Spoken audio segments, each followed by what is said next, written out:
რომ ის არის თავისივე აღიარებით დამნაშავე, რომ პარლამენტის გადაწვაში იღებდა მონაწილეობას. მე ვფიქრობ ძალიან ლოგიკური იყო ჩემი პასუხი. ქალბატონი ხოშტარია რომ ჩართული იყო რევოლუციურ პროცესებში, ჩვენ ეს რა არ ვიცით? ელენე ხოშტარია ციხეში არზის რევოლუციის მოწყობის მცდელობის გამო. ქართული ოცნება სიმართლეს მალავს, პოლიტიკოს დესტაბილიზაციის ავტორად განზრახ წარმოაჩენს და ასე ამართლებს მის პატიმრობასაც. ხოშტარია ციხეშია საარჩევნო ბანერზე დაწერილი წარწერის გამო, რომლითაც მან კახა კალაძეს 570 ლარის ზიანი მიაყენა. ამის გამო მან წელიწად ნახევარი პატიმრობაში უნდა გაატაროს. საერთაშორისო ინსტიტუტებისთვის ეს სამართლის ფუნდამენტური პრინციპის დარღვევაა. არაპროპორციული სასჯელის გამო Amnesty International-მა საქმეს პოლიტიკურად მოტივირებული უწოდა და ოცნებას მისი გათავისუფლებისკენ მოუწოდა. პროტესტის სიმბოლური აქტისთვის ქუჩის პლაკატზე ძლივს ხილვადი გრაფიტის დაწერის გამო ელენე ხოშტარია ციხეში წელიწად ნახევარს გაატარებს. ეს არის კიდევ ერთი მაგალითი იმისა, რომ სისხლის სამართლის სისტემა საპირისპირო აზრის დასასჯელად გამოიყენება.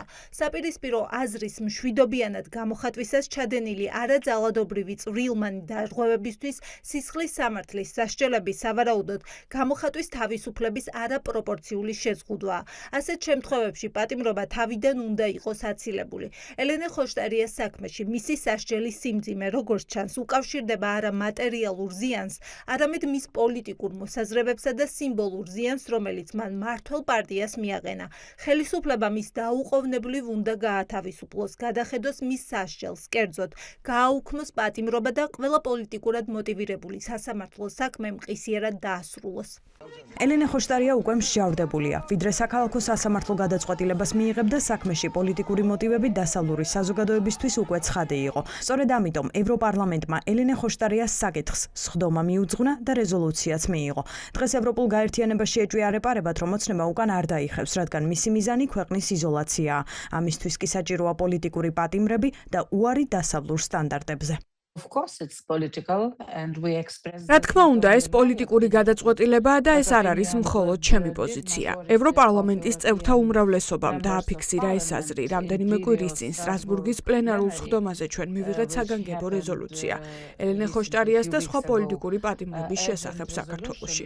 სიტუაცია სულ უფრო მეტად გავს, მაგალითად ლუკაშენკოს რეჟიმს. მთავარი მაგალითი კი მათთვის, რა თქმა უნდა, არის რუსეთი.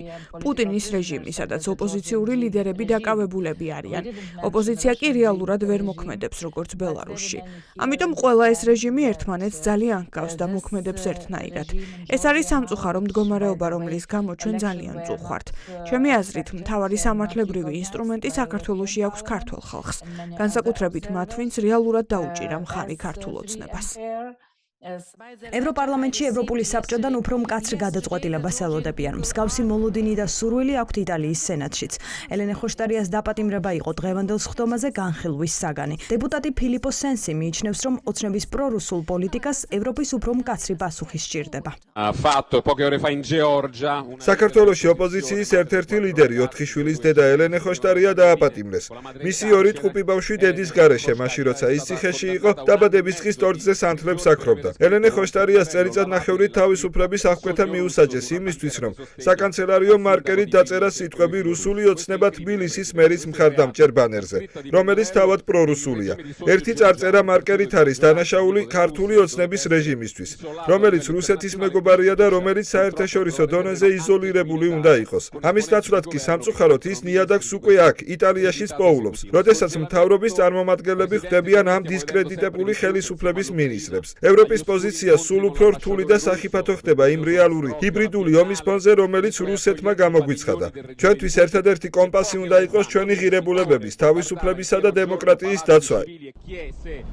საქმეს რომ სამართლებრივ პროცესთან კავშირი არ აქვს, ფიქრობენ ქართულ ორგანიზაციებშიც. იურისტები განმარტავენ, რომ საქალაქო სასამართლოს მოსამართლე გიორგი არევაძემ უგულებელყო ყველა სამართლებრივი ნორმა და სასჯელის სახით გამოიყენა ყველაზე მძიმე ფორმა, რაც არარელევანტურია იმ ზიანის გათვალისწინებით, რაც ჩადენილი ქმედებით დადგა. გარდა ამისა, ელენე ხოშტარიას ქცევა უფლებადამცველი ორგანიზაციების მტკიცებით ჯდება პოლიტიკური აზრის გამოხატვის ფარგლებში, რომლის უფლებაც ახლა დარღვეულია. ელენეს ქცევა პრინციპში ჯდებოდა გამოხატვის თავისუფლებაში და ამგვარი პროტესტის ფორმები ჩვენ სხვადასხვა კონტექსტში არაერთხელ გვინახავთ საქართველოშიც და მის გარეთ. ის ზიანი, რომელიც ამ ქმედებას მოყვა, არ არის იმდენად მნიშვნელოვანი და მძიმე, რომ ყველაზე რეპრესიული მექანიზმის გამოყენების საფუძველი გამხდარიყო. ქართული ოცნება მართლმსაჯულების ინსტრუმენტალიზებით უმკლავდება ოპონენტებს. და რით იმართლებს თავს ქართული ოცნება? სახელმწიფო პარტიის წარმომადგენლები გაბრაზებულები არიან, რომ ოპოზიციონერი პოლიტიკოსი მათ არც ერთ შტოს არ აღიარებს. ხოშტარიას პატიმრობა მასვე დააბრალეს და ახალი შეთქმულებისთვის გამოიყენეს. სცადეს მის მიმართ სოლიდარობის გაქრობაც. მიუხედავად იმისა, რომ სამართლებრივი სისტემა ჰუმანურად ეპყრობს, თავაზობს, ასე ვთქვათ, გამოსავალს, რომ პატიმრობაში არ იყოს. მისი, ასე ვთქვათ, პატრონთა ამოცანა არის, რომ ესეთი ადამიანი ყავდეთ. ძევლად ყავდეთ იქ მის გამო რომ მე საქართველოს წინააღმდეგ ახალი შეტევის ასე ვთქვათ საფუძველი ქონდეთ. აი ეს არის მთელი ამ პროექტის შინაარსი. და თავის 4 შვილმა მოკითხოს დედამისს რა უკაცრავად. ელენე ხოშტარია საკუთარ შვილებზე რომ ეფიქრა 4 შვილის ქვეყანას არ მოუწყობდა რევოლუციას. ელენე ხოშტარიამ პატიმრობის მისჯის შემდეგ ციხიდან წერილი გამოაგზავნა. განცხადებაში წერს, რომ სხვა გადაწყვეტილების მოლოდინი მას არც ჰქონია.